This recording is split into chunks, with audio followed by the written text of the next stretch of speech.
क्योंकि साधना के कुछ नियम ऐसे भी रहे। पतंजलि का एक अलग ढंग है।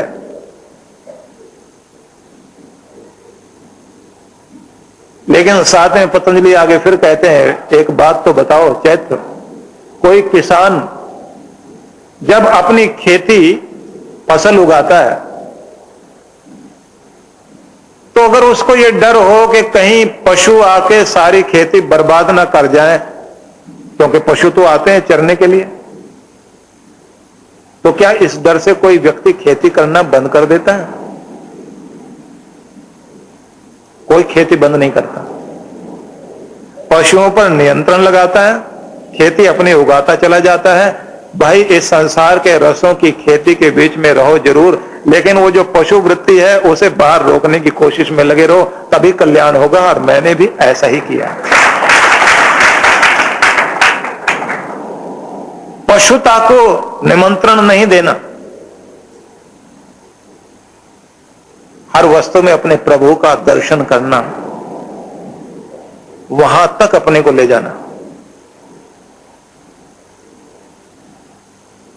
और उन्होंने कहा कि जिसकी निष्ठा हो उसका प्रत्याहार करो, बहुत दृढ़ता लाओ। और आप लोग जानते हैं कि हमारी जो देश की साधनाएं हैं उनमें जहां प्राणायाम खींचते हुए, मतलब यम नियम आसन प्राणायाम प्रत्याहार धारणा ध्यान और फिर समाधि, ये 8 अंग बताए गए हैं। और चित्त को कोमल करने के लिए कहा गया है कि सबके साथ मित्रता का व्यवहार करो, किसी के साथ दुश्मनी नहीं बढ़ाओ और करुणा का प्रयोग करते चले जाओ, दूसरों की उन्नति देख करके जलो नहीं। साथ में यह भी बताया गया दुष्टों को देख करके उपेक्षा करो, उनसे प्रभावित नहीं हो, पाप और पुण्य का विवेक रखो और सुख दुख में समान रहो। इससे चित्त कोमल होता है, और चित्त कोमल हो तो साधना स्थिर होती है। ये सब नियम बताए गए। लेकिन एक चीज और भी है, इतना प्यार पैदा करो अपने परमात्मा के प्रति कि उसके विरह में रोना आ जाए। शेख फरीद ने कहा ना, कोयल तू जो इतना मीठा बोलती है, रचने वाले विधाता ने जब तुझे इतना मीठा स्वर दिया तो फिर ये कमी की छोड़ दी कि तुझे काला बना दिया। तेरे मीठे स्वर से, तेरे गुणों को देख करके तो अनुभूति होती है कि सुंदरता अगर कहीं आकर एक जगह जुड़ गई है तो कोयल तेरे स्वर में आके जुड़ गई। लेकिन कोयल तो मीठा मीठा स्वर उच्चारण करके चली गई, पर शेख फरीद ने आगे जाके कहा, पता लगा अपने प्यारे के विरह में गीत गाते गाते तू काली पड़ गई, इसलिए तेरा रंग काला है।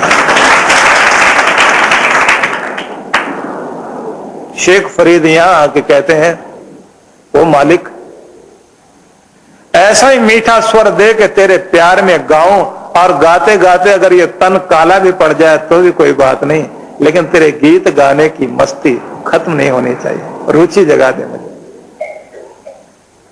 और भक्ति में एक रूप तो ये भी आता है, भगवान आगे फिर समझाते हैं, अभ्यास और वैराग्य के माध्यम से अपने को नियंत्रित करना चाहिए, मन संभलेगा और दर्शन होंगे। समझाते हैं, तपस्वीभ्यो अधिको योगी ज्ञानीभ्योपि मतोधिक कर्मीभ्यश्च अधिको योगी तस्मात् योगी भव अर्जुन। एक लोग तप तपते हैं, तप करके अपनी आत्मा को बलवान बनाते हैं, शरीर को बलिष्ठ करते हैं, मनोबल बढ़ाते हैं, बुद्धि बल बढ़ाते हैं, इस तरह से अपने को जीतते हैं। लेकिन उनसे भी महत्वपूर्ण है योगी। ध्यान रखिए, ईंटें कच्ची हों और उनसे मकान बनाया जाए, वो 1-2 बरसात कच्ची ईंटों का मकान सह नहीं पाता। लेकिन वही ईंटें आग में तपा दी जाए, आग में तपाई हुई ईंटें इतनी मजबूत हो जाती हैं कि सैकड़ों सालों तक मजबूती से उनका बनाया हुआ भवन खड़ा रहता है और न जाने कितने आंधी और बरसात को सहने में समर्थ हो जाता है। हर कोई आदमी शरीर से तो कच्चा ही है। तपस्या की अग्नि में जब उसे तपाया जाता है तभी वो कोई महान पुरुष बना करता है, और ऐसे महान पुरुषों के द्वारा सैकड़ों हजारों सालों तक संसार का भला होता रहता है। इसलिए तपस्वी होना साधारण बात नहीं, बहुत बड़ी बात है।